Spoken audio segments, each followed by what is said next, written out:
बिस्मिल्लाहिर्रहमानिर्रहीम अल्लाहुम्मा सल्लि अला मुहम्मद व अला आलि मुहम्मदिन कमा सल्लैता अला इब्राहीम व अला आलि इब्राहीम इन्नका हमीदुम मजीद। अल्लाहुम्मा बारिक अला मुहम्मद व अला आलि मुहम्मदिन कमा बारकता अला इब्राहीम व अला आलि इब्राहीम इन्नका हमीदुम मजीद।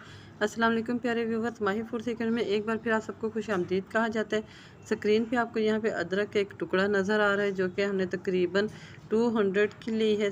इसको हमने रख देना है फ्लेम पे और फ्लेम को कर लेना है लो टू मीडियम। जी हाँ, मैं आप लोगों के साथ आज एक इंतहाई मज़े की रेसिपी शेयर करने लगी हूँ। ये रेसिपी थोड़ी सी है तो टाइम टेकिंग, लेकिन एक मरतबा आप इसको बना लेंगे तो हफ्तों या महीनों जो है ना आपका टाइम सेव हो जाएगा। मैक्सिमम आप इसे 6 मंथ के लिए स्टोर भी कर सकते हैं। तो अदरक के टुकड़े को हमने 5 से 6 minute low to medium flame पे इसको भून लेना है और ठंडा कर लेना है। साथ ही मैंने एक फ्राई पैन लिया, इसमें डाल रही मैं 2 चम्मच सौंफ के। साथ ही मैं इसमें डाल दूँगी 2 बड़े चम्मच खुश्क साबित धनिए के। 2 चम्मच डालेंगे इसमें साबित काली मिर्च। तमाम चीज़ों की क्वांटिटी आपने इतनी ही लेनी है। 2 चम्मच डाल रही मैं इसमें मेथी दाना हमने मोटे वाला लिया है जो अचार में यूज़ करते हैं। और 2 ही चम्मच मैं यहाँ पे डालूँगी काले ज़ीरे के, ये भी हमने साबित ही लिया है। और 2 चम्मच मैं 1 टेबल स्पून के बराबर मैं इसमें डालूँगी राई दाना और 4 अदद इलायची डालेंगे। और बिल्कुल लो टू मीडियम फ्लेम पे हमने इसको भून लेना है इतनी देर कि जस्ट ड्राई हो जाए, लाइट से जो इनमें नमी होती है वो अच्छे से ड्राई हो जाए। बहुत ज़्यादा हमने इसको नहीं भूनना, क्योंकि बहुत से लोग जो है ना इन मिसालों को इतना ज़्यादा भून लेते हैं कि उनमें से ऑयल निकलने लगता है, जिसकी वजह से मिसालों का टेस्ट जो है ख़राब हो जाता है। आपने जस्ट 1 से 1.5 मिनट भूनना है, जैसे कि हल्का हल्का इसको रोस्ट किया है। और इनको कर लेना है ठंडा। इसी पैन में हमने डालना है ये सरसों का तेल। जी हाँ, हमने कच्ची खाने का यहाँ पे तेल लिया है जो के अचार के लिए इस्तेमाल होता है। आप भी जब तेल लेने के लिए पंसारी की शॉप पे जाए तो आपने उसको कहना है कि कच्ची खाने का तेल दें। अदरक इस दौरान हमारी ठंडी हो गई है तो अब हमने इसको छील लेना है। देखिए बिल्कुल आराम से इसका छिलका उतर जाता है और इसमें से हल्का हल्का सा जूस जो है यानी कि पानी हमारे हाथों पे फील होता है। अदरक को छील लेने के बाद आपने इसको धोना नहीं है, क्योंकि अगर आप धोएंगे तो आपकी सारी रेसिपी ख़राब हो जाएगी। बल्कि आपने इसको किसी कपड़े से अच्छी तरह साफ़ कर लेना है, ताकि इसके ऊपर अगर किसी किस्म की स्याही लगी है तो वो अच्छे से रिमूव हो जाए। और इसके इस तरह बना लेने हैं छोटे छोटे पीसेस, ताकि ये हमें चॉप करने में आसान रहे। यकीन जानिए इतनी मज़े की ये रेसिपी बनती है कि एक मरतबा तो इसमें टाइम लगता है, लेकिन हफ्तों और महीनों की हमारी टाइम की बचत हो जाती है। यहाँ पे मैंने 10 से 12 अदद छोटी वाली सब्ज़ मिर्चें ली हैं जो कि तीखी होती हैं। और तकरीबन मैंने यहाँ पे 50 ग्राम के बराबर बड़ी मिर्च ली है। ये दोनों ही बिल्कुल फ्रेश हैं। इस तरह आपने इनकी एहतियात से डंडी तोड़ लेनी है। डंडी आप चाहें तो हाथ से भी तोड़ लें या छुरी से भी तोड़ लें।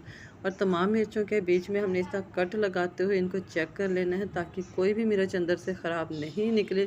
क्योंकि बहुत मरतबा ऐसा होता है कि लोग साबित मिर्च डाल देते हैं जो कि अंदर से ख़राब निकलते हैं। आजकल मिर्चों में कीड़ा भी होता है। देखिए हम आपको स्क्रीन पे दिखा भी रहे हैं कि हमारी एक मिर्च के अंदर से कीड़ा निकल आया था, जिसको कि हमने आपको दिखाने के लिए साइड पे रख लिया था और इसको अब हम फेंक देंगे।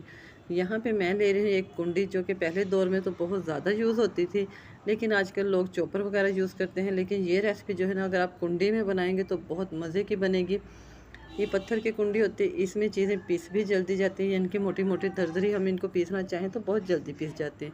जैसे कि मैंने कुंडी में अदरक डाल कर इसको पीस रही हूँ, सेम आपने इसको मोटा मोटा पीस लेना है, फ़ाइन पेस्ट इसका नहीं बनाना है। इस प्रोसेस में हमें मैक्सिमम 7 से 8 मिनट लगेंगे, क्योंकि अदरक जो है थोड़ा टाइम लेती है पीसने में।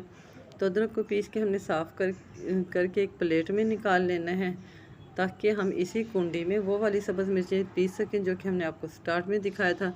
आप सब्ज़ मिर्चों को चॉपर में भी चॉप कर सकते हैं, लेकिन आपने इनका ग्राइंडर में पेस्ट नहीं बनाना है। ये बात हम आपसे बार बार रिपीट कर रहे हैं, ये हमारी तरफ से आपके लिए एक टिप है। आपने या तो सब्ज़ मिर्चों को चॉपर में चॉप करना है, या हमारी तरह बिल्कुल कुंडी में कूट लेना है मोटा मोटा सा।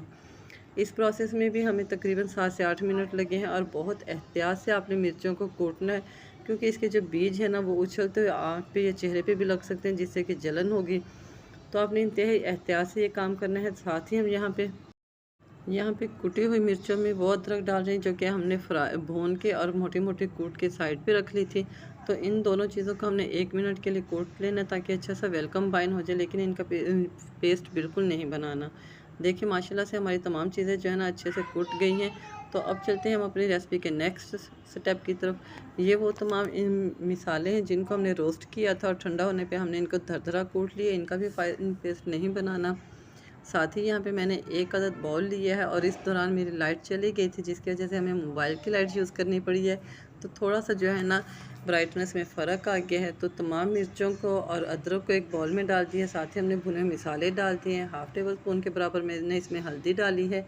1 टेबल स्पून में इसमें नमक डाल रही हूँ। हाफ़ टेबल स्पून के बराबर कुटी हुई सुरख मिर्च डाली है और हाफ़ टेबल स्पून ही इसमें हम डाल रहे हैं कलौंजी। और देखिए ऑयल को हमने जब लाइट गर्म किया तो इसमें जो एक्स्ट्रा कचरा था वो बिल्कुल नीचे बैठ गया है और ऑयल हमारा अच्छे से साफ़ हो गया है। और इसको हमने इस मिसाले में या इस चटनी में कह लें या इस अचार में कह लें डाल दिया और इसको कर लिया हमने अच्छे से मिक्स है। और इसकी शेल लाइफ बढ़ाने के लिए यहाँ पे मैंने 2 से 3 टेबल स्पून डाला है सिरका। सिरके से एक तो हमारी इस चटनी के अचार की शेल लाइफ बढ़ जाएगी, एक दूसरा इसमें बहुत मज़े का चटपटा चटखारापन आ जाएगा। जी हाँ व्यूवर्स, तो देखिए हमारी मज़े की रेसिपी यहाँ पे बनके तैयार हो गई है। अगर आपको हमारी ये रेसिपी अच्छी लग रही है तो हमारी रेसिपी को लाइक कर दें, हमारे चैनल को सब्सक्राइब कर दें और साथ ही बेल के बटन को दबा दें ताकि हमारी हर आने वाली नई वीडियो का नोटिफिकेशन सबसे पहले आपको मिलता रहे। इस चटनी या अचार को आप पराठे के साथ भी खा सकते हैं, लंच में भी खा सकते हैं और डिनर में भी। हर खाने का टेस्ट ये दुबाला कर देगी। प्लास्टिक के शीशे के जार में इसको डाल के 6 मंथ तक आप सेव कर सकते हैं, जैसे कि मैंने इसको सेव किया है। तो इसके साथ ही हमें दीजिएगा इजाज़त, फिर मिलेंगे किसी और नई रेसिपी के साथ। अल्लाह हाफिज़।